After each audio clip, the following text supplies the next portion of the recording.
Police file.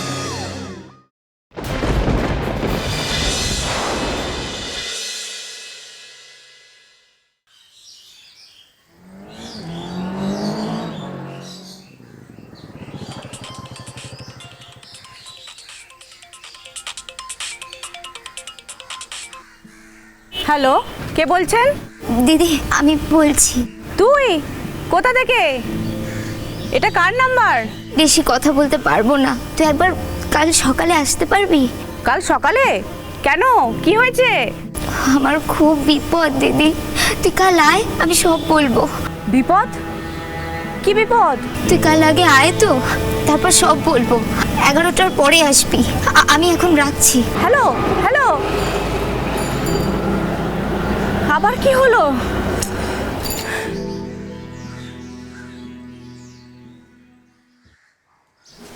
সত্যি আপনাকে যে কি বলে ধন্যবাদ জানাবো।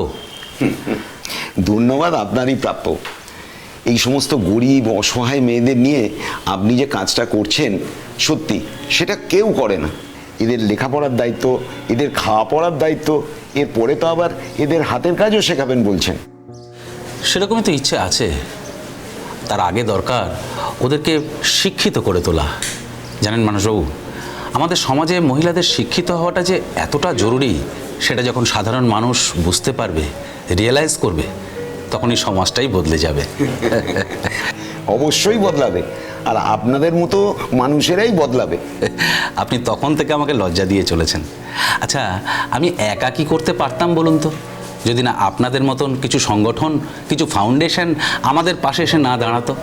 আপনারা আমাদের গ্র্যান্টটা দেন, সেটা যদি না পেতাম তাহলে আমার একার পক্ষে কি এত কিছু করা সম্ভব হতো? শুনুন, ভালো কাজের জন্যে টাকা ঠিক জুটে যায়, ওটা বড় কথা নয়। বড় কথা হচ্ছে আপনি যে কাজটা করছেন সেইটা। সেটাও আপনাদের মতো কিছু সংস্থা পাশে আছে বলেই সম্ভব। আরে মশাই, আমরা কি চোখ বন্ধ করে গ্রান্টটা দিই? নিয়মিত এসে দেখে পরিদর্শন করে তারপরে যাদের যোগ্য মনে করি তাদেরকেই আমরা গ্রান্টটা দিই। ও, ভালো কথা মনে করিয়েছেন। এই, তোরা কে কে আছিস রে ঘরে? আচ্ছা প্রতাপবাবু, হ্যাঁ বলছিলাম কি, ওদেরকে এ ঘরে না ডেকে আমরা যদি ওদের ঘরে গিয়ে, আচ্ছা ওরা আমার আপত্তি করবে না তো? কি যে বলেন, আপনি তো ওদের কাছে বাবার মতন। চল। হ্যাঁ হ্যাঁ, চলুন চলুন, হ্যাঁ চলুন যাই। আসুন আসুন। হ্যাঁ।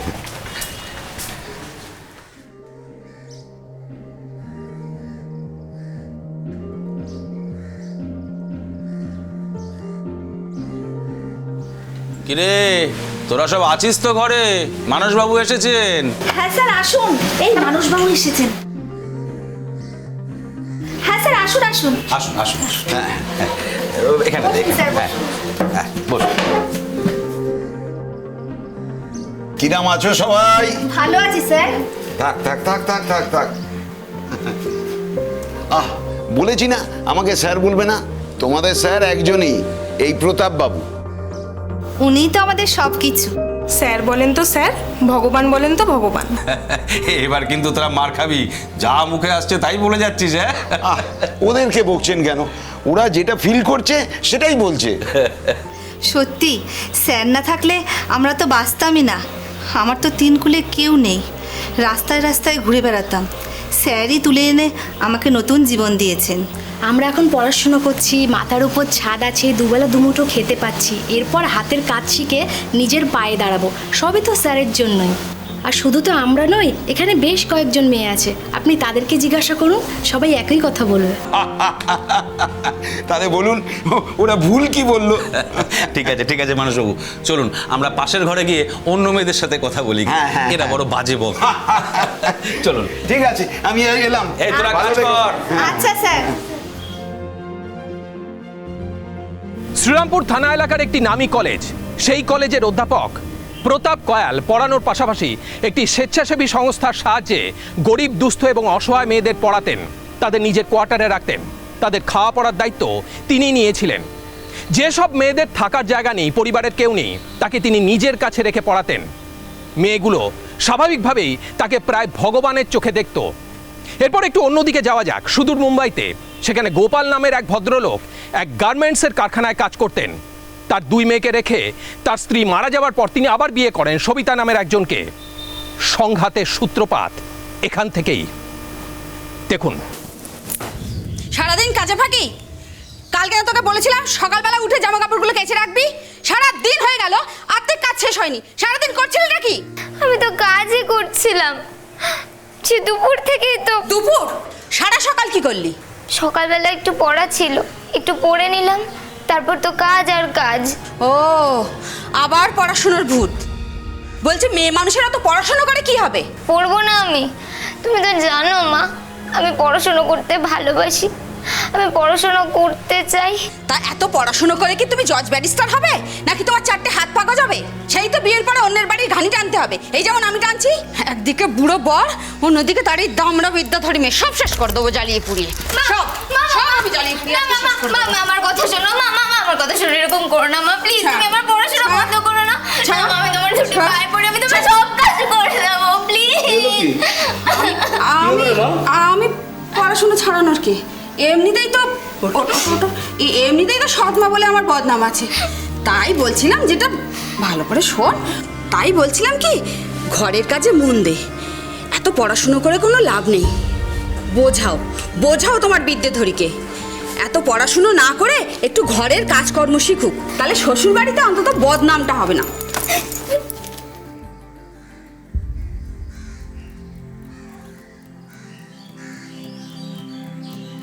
কাঁদিস না মা, বস বস, এখানে বস।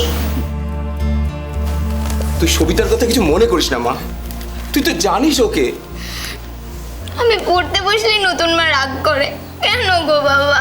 আরে ও তো পড়াশোনা পছন্দই করে না, ওর মূল্যই বোঝে না। আর বুঝবি কি করে, ও তো কোনোদিন পড়াশোনাই করেনি, তার জন্যই বোধ হয়। সেসব তো বুঝলাম বাবা, কিন্তু এইভাবে আর কতদিন? সেটা আমি বুঝছি। আচ্ছা, দেখছি কি করা যায়। আচ্ছা বাবা, আমি যদি দিদির কাছে গিয়ে। না না, তোর দিদির কাছে যাবে কি রে? ও তো একটা ছোট্ট কাজ করে, তোকে রেখে লেখাপড়া শেখানোর ক্ষমতা ওর নেই বাবা।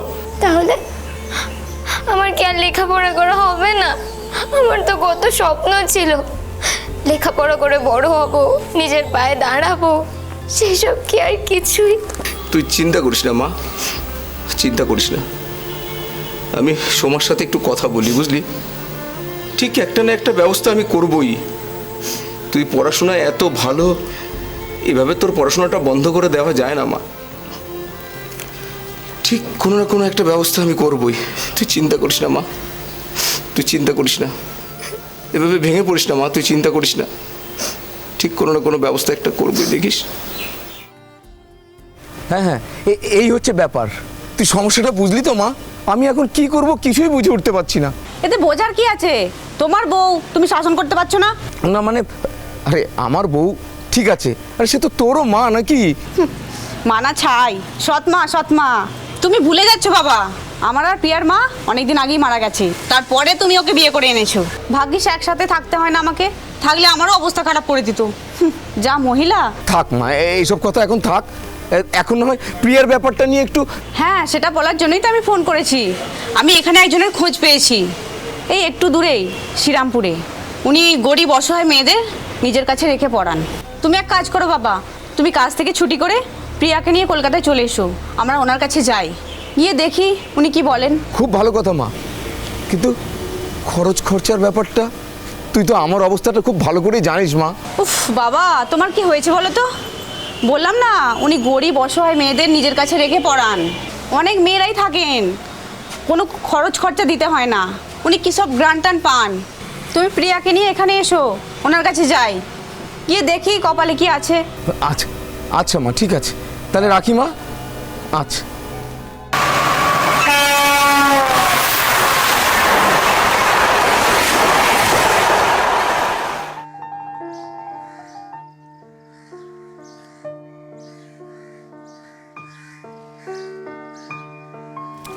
বাহ, এ তো খুব ভালো রেজাল্ট। সেই জন্যই তো আপনার কথা শুনে স্যার আপনার কাছে ওকে নিয়ে এলাম। আমি থাকি অনেক দূরে, সেই মুম্বাইতে স্যার, একটা কারখানায় সামান্য কাজ করি। আমার পক্ষে ওর পড়াশোনা চালানো সম্ভব হচ্ছে না, কিন্তু লেখাপড়াটা বন্ধ হয়ে যাক সেটাও তো। না, সেটা একেবারেই উচিত হবে না, বরং আরও খারাপ হবে। আর তাছাড়া লেখাপড়ায় রেজাল্ট যখন এত ভালো, ও ওর এত আগ্রহ পড়াশোনায়। স্যার তাহলে ও কি এখানে আপনার আশ্রয়ে থাকতে পারবে? তুমি তো ওর দিদি, তাই তো? হ্যাঁ। তা তুমি কি করো? আমি অনেক দূরে একটা ছোট্ট জায়গায় কাজ করি, অনেকের সঙ্গেই থাকি, তো আমার পড়াশোনাও এইভাবেই বন্ধ হয়ে গেছিলো। তাই ভাবছি অন্তত প্রিয়ার পড়াশোনাটা যদি... বেশ, ওকে আমি এখানে রাখবো। তবে প্রিয়া, এখানে কিন্তু মন দিয়ে পড়াশোনা করতে হয়। মন দিয়ে পড়াশোনা না করলে আমি কিন্তু ফেরত পাঠিয়ে দিই। মনে থাকবে তো? মনে থাকবে স্যার, আমি খুব মন দিয়ে পড়বো।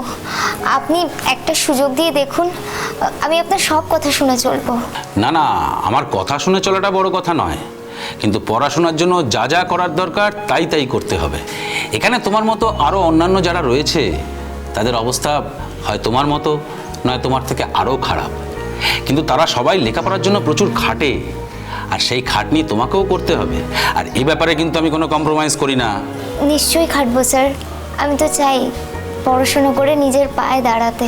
Good, very good. গোপালবাবু, হ্যাঁ স্যার। আমার এখানে কতগুলো নিয়ম মেনটেন করে আমি চলি। যেমন ধরুন, এখানে যারা আসে তাদের প্রধান কাজ হয় লেখাপড়া করা। ওর ইচ্ছের বিরুদ্ধে ওর বিয়ে টিয়ে দেওয়ার চেষ্টা করবেন না। কম তো আর দেখলাম না। আর হ্যাঁ, বারবার এসে ওকে বিরক্ত করবেন না। আসতেই পারেন, তবে আগে থেকে জানিয়ে আসতে হবে। এসব শর্তে যদি আপনারা রাজি থাকেন তবে ওকে। যেমন বলবেন স্যার। আপনার কথা আমি অনেক শুনেছি স্যার, ও আপনার এখানে ঠাঁই পেলে ওর জীবনটা শুধরে যাবে। আপনি একদম চিন্তা করবেন না, আমার বোনের ইচ্ছার থেকে বেশি দরকারি আমাদের কাছে আর কিছুই নেই। ঠিক আছে, তাহলে ওর সমস্ত জামা কাপড়, ডকুমেন্ট, বইপত্র এসব নিয়ে সামনের সোমবার ওকে নিয়ে চলে আসুন। বাঁচালেন স্যার, আপনি আমাদের বাঁচালেন। অনেক ধন্যবাদ স্যার। নমস্কার। নমস্কার। আসি স্যার। হ্যাঁ, এই নিন।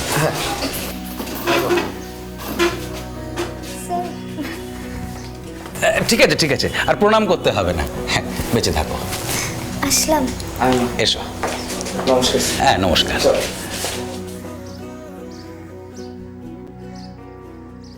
প্রতাপদা, প্রতাপদা,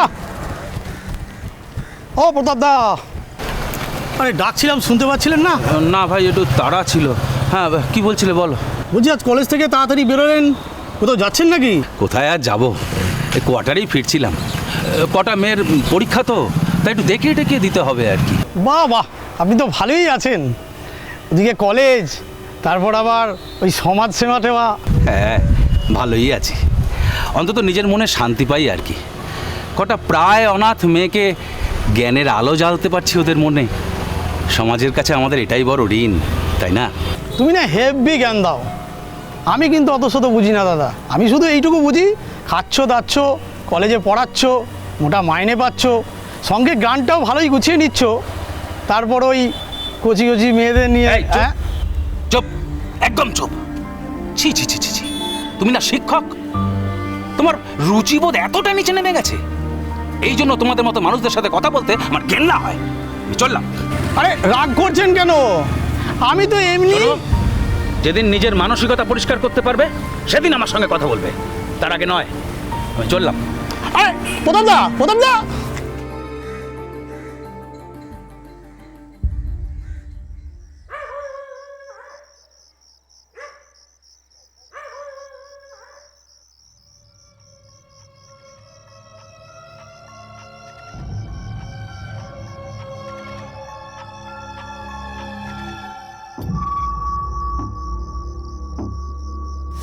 কি মনে হয় আজ আসবে? বুঝতে পারছি না, দুদিন তো আসেনি। নিশ্চয়ই অন্য কোনো ঘরে গেছিল, রোজই তো কোনো না কোনো ঘরে যায়। কদিন আগেই তো এই ঘরে এসেছিল। ঠাকুর আর যেন না আসে, ঠাকুর আর যেন না আসে। ঠাকুর যদি আসার হয় তো। কিরে,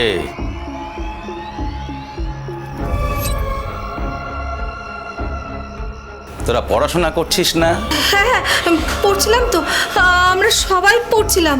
তা কেমন পড়ছিস সেটা তো পড়া ধরলেই বুঝতে পারবো। যাকে, খাওয়া দাওয়া করেছিস? হ্যাঁ। সবাই? বাহ, ওষুধ খেয়েছিস? যাক, তাহলে এবার পড়া ধরা যাক।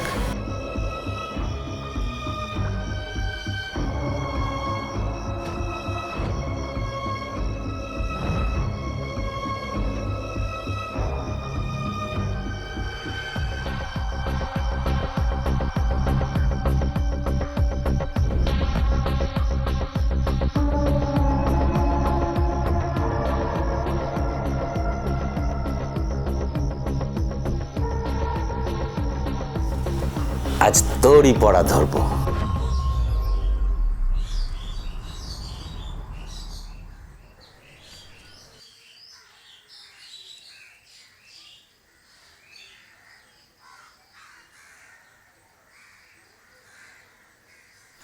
কি ব্যাপার, ব্যাগ গুছাচ্ছ?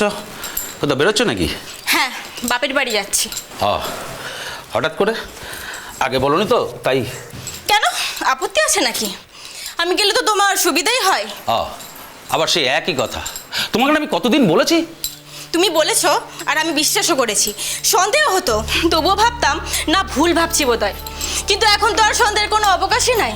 কি উল্টোপাল্টা বকছে বলো তো? আচ্ছা, তোমাকে তো আমি বলেছি যে ওই মেয়েগুলো আমার ছাত্রী, ওদেরকে আমি আশ্রয় দিয়েছি। কতগুলো নিরাশ্রয়, অসহায়, গরিব মেয়েকে আমি লেখাপড়া শেখাই, আশ্রয় দিয়েছি। এই মহৎ কাজটাকে কি তুমি সহ্য করতে পারছো না? থাক, আর কপচিও না তো। মহৎ এই কথাটা বলতে তোমার এতটুকুও লজ্জা করছে না? না, ছি ছি ছি, এত নোংরা তুমি। ওই মেয়েগুলোকে নিয়ে দিনের পর দিন তুমি ছি ছি ছি। মিথ্যে, ডাহা মিথ্যে। বেশ তো, তুমি ওই মেয়েগুলোকে জিজ্ঞেস করবে, চলো। কোনো দরকার নেই জিজ্ঞেস করার। এতদিন শুধু সন্দেহ ছিল, ভাবতাম লোকটা রাতের পর রাত ছেলে বউকে ছেড়ে কোয়ার্টারে পড়ে থাকে কেন। কিছু কানাঘুষিও শুনেছিলাম, কিন্তু এখন কি এখন শুনেছো? রজত নিজের চোখে দেখেছে তোমার নোংরামি। কাল সন্ধ্যেবেলা গেছিল ও তোমার কাছে, তোমার ঘরের জানলা খোলা ছিল, আর সেখান দিয়ে ছি ছি ছি ছি ছি, এত নোংরা তুমি। রজত এত বড় মিথ্যে কথা বললো? বেশ, ডাকো তাকে তুমি। রজত আর তোমার সামনে আসবে না, ও তোমাকে ঘেন্না করে। ও ট্যাক্সি আনতে গেছে, নিয়ে আসলেই বাইরে হর্ন দেবে। তোমার মুখ আরো মিথ্যে কথা।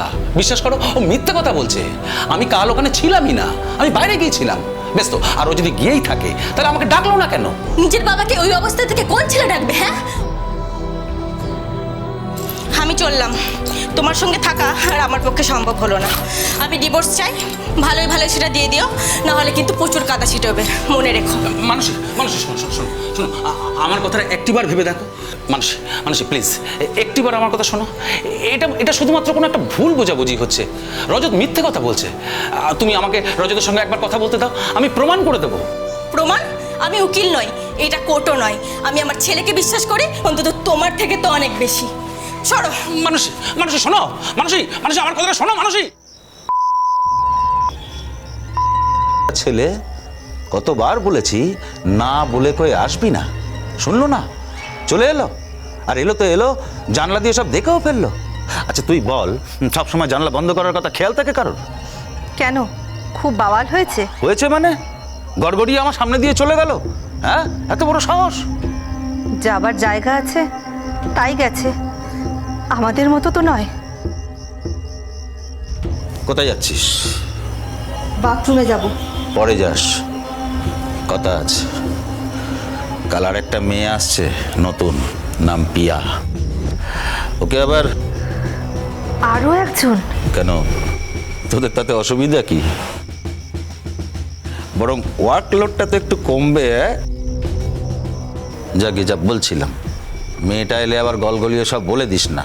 কটা দিন থাক, ধাতস্থ হোক, তারপর সবই জানতে পারবে, বুঝতে পারবে। করে দেব। দে। হ্যাঁ, কি করে দিবি? বাথরুম আমি আর চেপে রাখতে পারছি না, তুমি তো আমাকে উঠতে দেবে না, তাই এখানেই করে দেব। যা হাতের চারি, যা।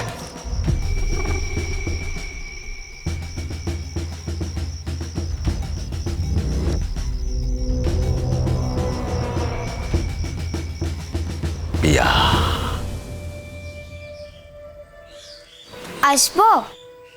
আলাপ করতে এসেছিলাম, আমি পিয়া। এসো।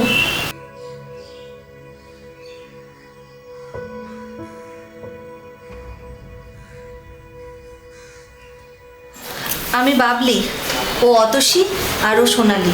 স্যার কিন্তু রেগে যাবেন। ওমা, রাগ করবেন কেন? আমি তো আজকের পড়া করেই এসেছি। তোমরা পড়ছিলে বুঝি? না, ঠিক তা নয়, তবে তুমি ঘরে থাকলেই ভালো করতে। ওমা, সারাদিন একটা ঘরে থাকা যায়? তোমাদের এখানে না সবই ভালো, শুধু মেয়েগুলো কেমন একটা যেন। আরও দু একটা ঘরে গেছিলাম, কেউ তো কথাই বললো না, আবার কেউ দরজা বন্ধ করে দিল। যেখানেই যাচ্ছি সবাই বলছে খালি ঘরে যাও, ঘরে যাও। স্যার তোমায় কিছু বলেছেন? না, তেমন কিছু বলেনি। ওই সকালবেলা এলেন, পড়া দিলেন, চলে গেলেন, সেসব আমি করে নিয়েছি। তোমাদের এই জায়গাটা বেশ ভালো, নিরিবিলি, পড়াশোনার জন্য খুব সুবিধে। তোমার দেখছি খুব পড়াশোনার শখ। হোমা, না হলে এলাম কেন? আমার কপালটা খুব ভালো যে স্যারের মতো একজন মানুষের আশ্রয় পেয়েছি, না হলে আগে তো আমার ভালো করে খাওয়াই জুটতো না। আর পড়াশোনা, সে কথা না বলাই ভালো। স্যার সত্যিই আমাকে বাঁচালেন। বাঁচাবার এখন কি দেখলে? যত দিন যাবে তত বেশি করে বাঁচাবেন। মানে আমি বুঝলাম না। এই দেখো, বুঝতে গেলে তো এই মানে হচ্ছে এখানে থাকতে থাকতে আরো পড়বে, আরো উন্নতি করবে, সবই তো স্যার করাবে, সেটাই ও বলছিল আর কি। ও আচ্ছা আচ্ছা, সেসব বুঝলাম। তোমরা কোথা থেকে এসেছো? আমরা সব আলাদা আলাদা জায়গা থেকে এসেছি। আমাদের কারোর বাবা মা বাড়ি ঘর কিছুই নেই, আমরা আত্মীয় স্বজনের বাড়িতেই মানুষ। থাক সেসব কথা। আসলে আসলে কি জানো তো, আমাদের কোনো যাওয়ার জায়গা নেই। এখানেই আছি আর এখানেই থাকবো। স্যার বার করে দিলে আমাদের না খেয়ে মরতে হবে। এবার না না, স্যারের মতন এমন একজন মানুষ বের করবে কেন? আমার কাছে তো উনি প্রায় ভগবান। আমরাও সেই কথাই বলি, যে আসে তাকেই বলি। পিয়া,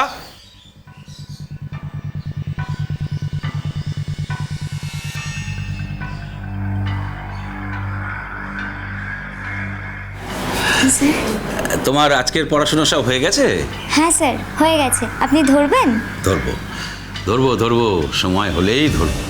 যাও, তুমি এখন ঘরে যাও। আসলে স্যার আজই ওদের সাথে আলাপ হলো, তাই এসেছিলাম। ঠিক আছে, আলাপ পরে করা যাবে, ওদের এখন কাজ আছে। তুমি এখন ঘরে যাও। আচ্ছা স্যার। যাও।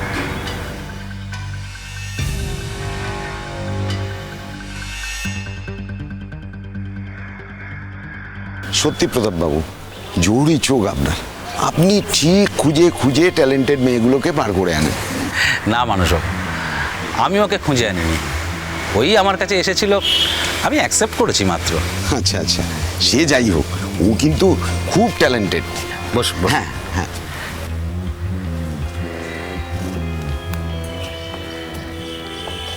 ট্যালেন্টেড তো বটেই, দেখলেন না ওর রেজাল্টগুলো। আর এরকম ট্যালেন্টেড মেয়ে আমাদের এখানে আরও অনেকে আছে, কিন্তু তাদের মধ্যে ও সবচেয়ে বেশি প্রতিভাময়ী। আর এই রকম প্রতিভাময়ী মেয়েদের আমরা যদি আর একটু সহযোগিতা করতে পারি, শিক্ষাদান করতে পারি, হাতের কাজ শেখাতে পারি, তাহলে এরা সমাজে এক একটা নাম হয়ে উঠবে। অবশ্যই। আর এটাই তো আমাদের চাহিদা। আরে আপনার মতো লোক থাকলে আমার তো আর কোনো চিন্তাই নেই। আচ্ছা, হ্যাঁ, প্রণাম কর প্রণাম কর। থাক থাক থাক থাক থাক থাক। আপনি আশীর্বাদ করুন, ও যেন আপনার ভরসার যোগ্য হয়। অবশ্যই পারবে। আরে আপনার গাইডেন্স থাকলে না পারার তো কোনো কারণ নেই। কি পারবে না? হ্যাঁ স্যার, অবশ্যই পারবো। আর আপনাদের আশীর্বাদ আর স্যারের হাত আমার মাথার উপর থাকলে নিশ্চয়ই পারবো। That's the spirit. বেশ, এখন তবে যাই, আমার পড়াগুলো বাকি আছে। নিশ্চয়ই, যাও যাও। God bless you my child.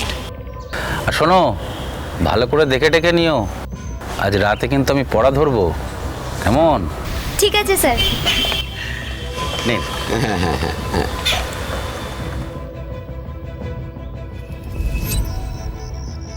Sir কি করছেন স্যার?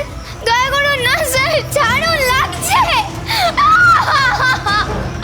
স্যার ছাড়ুন, দয়া করুন স্যার।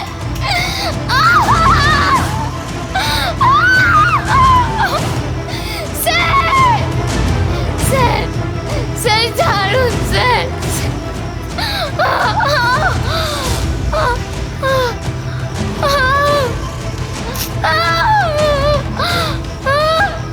স্যার দয়া করুন স্যার, ছেড়ে দিন স্যার, স্যার ছেড়ে দিন স্যার, করবেন না এরকম স্যার, করবেন না, আর পারছি না।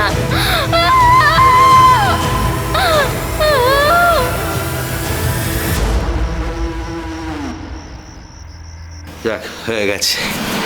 এই, তোরা একটু পিয়ার ঘরে গিয়ে দেখ ওর কিছু লাগবে টাকবে কি না, ওর জন্য কিছু করতে টরতে হবে কি না। প্রথমবার তো, যা দেখ গে, যা।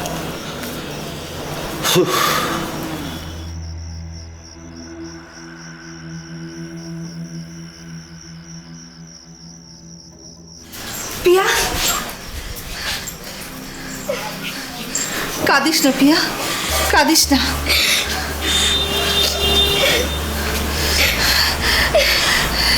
এই কি ছিল আমার কপালে? কেন করলেন উনি এরকম? আমি তো ওনাকে ভগবান ভেবেছিলাম, আর উনি আমায় অসুস্থ করে দিলেন। নিজেকে সামলা পিয়া, এখানে এটাই হয়, এটাই এখানকার রীতি রে। প্রিয়া, আমাদের সবার সঙ্গে এটা হয়ে যাচ্ছে, দিনের পর দিন এটা হয়ে এসেছে। তোমরা কেউ আটকাও না কেন? প্রতিবাদ কেন করো না তোমরা? কারণ প্রতিবাদ করলে আমাদের আবার রাস্তায় গিয়ে পড়তে হবে।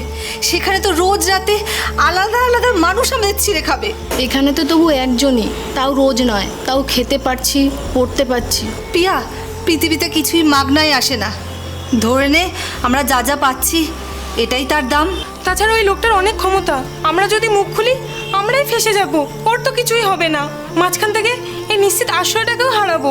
আমি যদি কমপ্লেন করি তাহলে তোমরা সাক্ষী দেবে? আমাদের আর কোথাও যাওয়ার নেই প্রিয়া, আর কিছু করারও নেই। আমরা সবাই স্যারের হাতে বন্দি। চিন্তা করিস না পিয়া, আজ প্রথমবার তো, দেখবি ধীরে ধীরে অভ্যেস হয়ে যাবে। কাঁদিস না পিয়া, কাঁদিস না।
প্রতাপ ও তার আশ্রয়ে থাকা মেয়েদের জীবন এইভাবেই চলছিল। ওরা হয়তো সেটা মেনে নিয়েছিল, ওদের তো আর কোনো উপায় ছিল না। কিন্তু সবাই কি সত্যি মেনে নিয়েছিল? কেউ কি মেনে নেবার ভান করে তলে তলে সুযোগের অপেক্ষায় ছিল না? ছিল, আর ছিল বলেই এরপর যেটা ঘটার সেটাই ঘটল।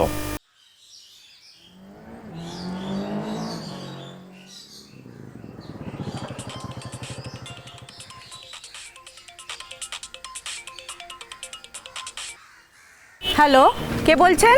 দিদি, আমি পিয়া বলছি। তুই কোথা থেকে? এটা কার নাম্বার? বেশি কথা বলতে পারবো না, তুই একবার কাল সকালে আসতে পারবি? কাল সকালে? কেন, কি হয়েছে? আমার খুব বিপদ দিদি, তুই কাল আয়, আমি সব বলবো। বিপদ? কি বিপদ? তুই কাল আগে আয় তো, তারপর সব বলবো। আর শোন, 11টার পরে আসবি। আমি এখন রাখছি। হ্যালো হ্যালো, আবার কি হলো?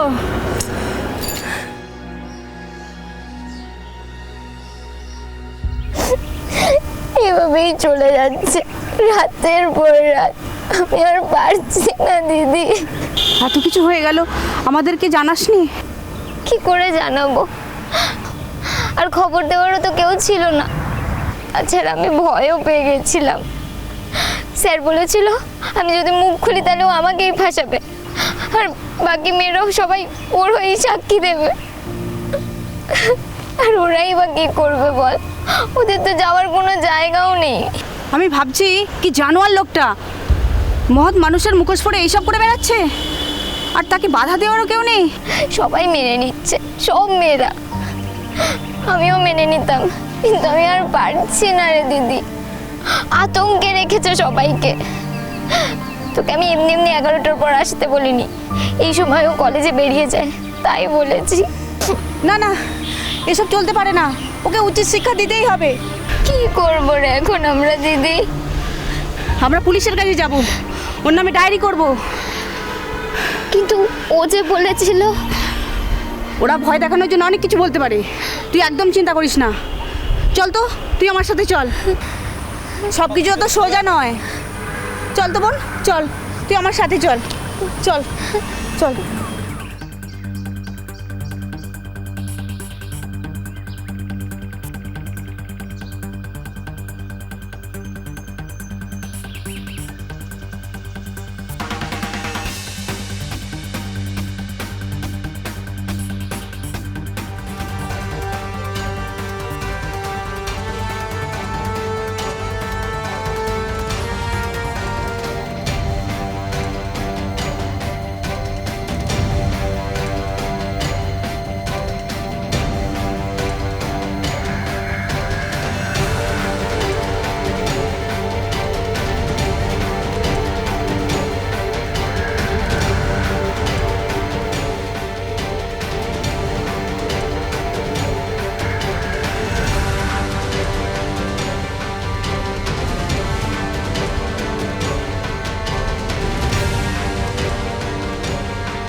তোরা এখানে বসে গল্প করছিস, ওখানে তো পুলিশ এসেছে। পুলিশ কোথায়? স্যারের অফিস ঘরে স্যারকে জেরা করছে। জেরা করছে? হ্যাঁ, এই তো আড়িপাতে শুনছিলাম। ওই পিয়া পিয়া পুলিশের কাছে কমপ্লেন করেছে। কমপ্লেন করেছে? কি কমপ্লেন করেছে? ওই স্যার আমাদের সঙ্গে যেগুলো করেন সেসব নিয়ে। স্যার তো সবই অস্বীকার করছেন। এবার বোধহয় আমাদের কাছে আসবে রে। কি হবে বলতো? অতসী, এই সুযোগ। এখন যদি আমরাও কি? তোর কি মাথা খারাপ হয়েছে? এবার পুলিশ যদি আমাদের কথা শুনে স্যারকে ধরে নিয়ে যায়, তখন আমাদের কি হবে একবার ভেবে দেখেছিস? আমরা আবার রাস্তায় গিয়ে পড়বো। না না বাবা, আমাকে তো জিজ্ঞাসা করলে আমি ওই শেখানো কথাগুলোই বলবো। হ্যাঁ, আমার মনে হয় সেটাই ভালো হবে রে। আর পিয়া, আমাদের ভয়ের জন্য তো পিয়া মিথ্যাবাদী হয়ে যাবে, কিন্তু ও তো কোনো মিথ্যে কথা বলেনি। ওর কথা ভাবলে আমাদের চলবে? আমরা কি বলেছিলাম পুলিশের কাছে গিয়ে সবটা বলতে? তার মানে স্যার এতদিন যা যা করে চলেছে তাই করে যাবে, কিচ্ছু বদলাবে না? সেটা বদলালে তো আরো অনেক কিছুই বদলে যাবে। তখন কি করবি? দেখ বাবলি, স্যারকে যদি ধরে নিয়ে যায় তাহলে এই জায়গাটা বন্ধ হয়ে যাবে। তারপর আমাদের খাওয়া পড়ার কি হবে? আর আমাদের লেখাপড়া শিখে নিজের পায়ে দাঁড়ানোর? কি অদ্ভুত কথা বলছিস তোরা! একটা নোংরা লোক রাতের পর রাত আমাদের শরীরটাকে দুমড়ে মুচড়ে নিজের খিদে মেটাবে, আর সেটা মেনে আমরা চুপ করে থাকবো, তারই পাশে দাঁড়াবো? তাই যদি করি তাহলে আমরা আমাদের শরীর দিয়ে নিজেদের খাওয়া পড়া চালাচ্ছি। সেটাকে কি বলে সেটা অন্তত তোরা নিশ্চয়ই বুঝতে পারছিস না। আসলে তোরা কি মনে করছিস স্যার আমাদের ছেড়ে দেবে? আমাদের লেখাপড়া শেষ হয়ে গেলেও স্যার আমাদের কোথাও যেতে দেবে না। না রে, ওই জন্তুটা রক্তের স্বাদ পেয়ে গেছে, আমরা হলাম গিয়ে ওর সারা জীবনের খিদে মেটানোর গোলাম। তোরা এটা না বুঝলেও আমি ভালোভাবে বুঝে গেছি। এখন শোন, আমি যেটা বলছি সেটা শোন। এটাই আমাদের শেষ সুযোগ, এটা আমাদের কিছুতেই হাতছাড়া করা যাবে না। অন্তত আমি তো কিছুতেই হাতছাড়া করব না। তাতে যদি আমাকে রাস্তায় গিয়ে দাঁড়াতে হয় আমি সেটাই করব। আমি আর পারছি না রে, এভাবে দিনের পর দিন আমি আর সহ্য করতে পারছি না। এই তো তোরা সব এখানেই আছিস। ওদিকে কি কাণ্ড ঘটেছে দেখ। পিয়া পুলিশের কাছে না, আপনার সমস্ত উল্টো পাল্টা কথাবার্তা, ছি ছি ছি, কি নোংরা নোংরা কথাবার্তা। আমি তো কোনোদিন। আপনি চুপ করুন। প্রতাপবাবুর নামে যে অভিযোগ এসছে সেটা কি সত্যি? হ্যাঁ ম্যাডাম, পিয়া ঠিক অভিযোগই করেছে। আমরা সাহস করে যে কথাটা এতদিন বলে উঠতে পারিনি, পিয়া সেটাই করে দেখিয়েছে। কি বলছিস কি ভাবলি? তোরা তো আমার মেয়ের মতো, তোদের সঙ্গে আমি। চুপ, একদম চুপ। আমি বলছি ম্যাডাম, পিয়ার সাথে ও যা যা করেছে আমাদের সাথেও ও প্রতি রাতে তাই করে গেছে। আশ্রয় হারানোর ভয় আমরা কিছু বলতে পারিনি। আর এই লোকটার ভয়ও। কিন্তু এই লোকটা এখানকার প্রত্যেকটা মেয়ের সাথে প্রতি রাতে এটাই করে গেছে ম্যাডাম। তোমাদেরও কি একই বক্তব্য? তোমরাও কি একই অভিযোগ করছো? দেখেছেন তো অফিসার, এরা কোনো সাড়া দিচ্ছে না। ওরা চক্রান্ত করেছে, আর ওরা চক্রান্ত করেছে, এরা সাপোর্ট করছে না। আপনি দেখেছেন তো? দেখুন দেখুন দেখুন। কি করছিস তোরা? একবার ভেবে দেখ, অতসী, সোনালি, একবার ভেবে দেখ, আমি তো ম্যাডামের সাথে চলে যাব, সে যেখানে হোক, কিন্তু তারপর তোদের। এই বাবলি, তুই চুপ করলি? নিজে একটা নষ্ট মেয়ে, ওদের মাথার মধ্যে খাচ্ছিস। আজ রাতেই হয়তো তোদের উপরও চড়াও হবে সোনালি, হয় তোর উপর, না হলে তোর উপর, হয় আজ নয় কাল, না হলে পরশু, রাতের পর রাত চলবে এই যন্ত্রণা, এই অপমান। কতদিন আর কতদিন সহ্য করবি তোরা? দেখেছেন তো অফিসার, এই মেয়েটা অন্যদের মাথা খাচ্ছে। এরা আমার মেয়ের মতো, এদেরকে আমি খাওয়াচ্ছি, পড়াচ্ছি, লেখাপড়া করাচ্ছি, আর প্রতি রাতে নিজের খিদে মেটাচ্ছি। হ্যাঁ ম্যাডাম, সব সত্যি, সব সত্যি। পিয়া, বাবলি সব সত্যি বলছে। প্রতি রাতেও আমাদের সাথে। ভয়ে এতদিন আমরা চুপ করেছিলাম, কিন্তু আর না, আর পারছি না।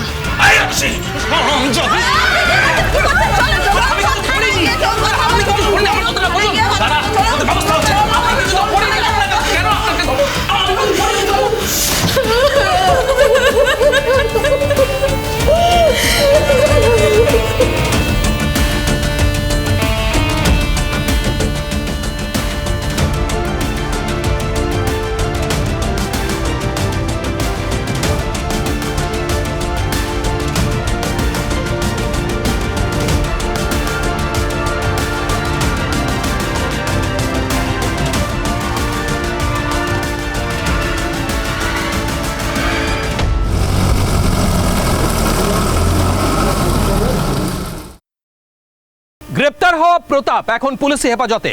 অবশেষে প্রায় সব মেয়েরাই তাদের ভয়কে জয় করে পুলিশের কাছে তাদের বয়ান দিয়েছে। অভিযোগটা খুব গুরুতর অভিযোগ যে প্রতাপ দিগলের চরিত্র ভালো নয়, এবং এই যে পড়াবার অছিলায় যে মেয়েদেরকে উনি নিয়ে আসতেন, তাদের সঙ্গে অন্তরঙ্গ সম্পর্ক তৈরি করতেন।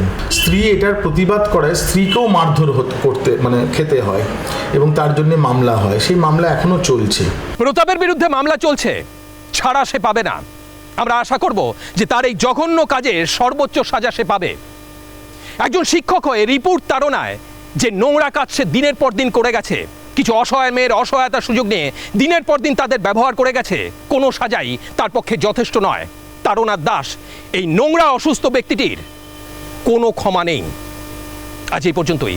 পরবর্তী পর্বে ফিরে আসবো এরকমই কোনো সত্য ঘটনার চিত্ররূপ নিয়ে। ততক্ষণ সুস্থ থাকুন, সতর্ক থাকুন, সাবধানে থাকুন।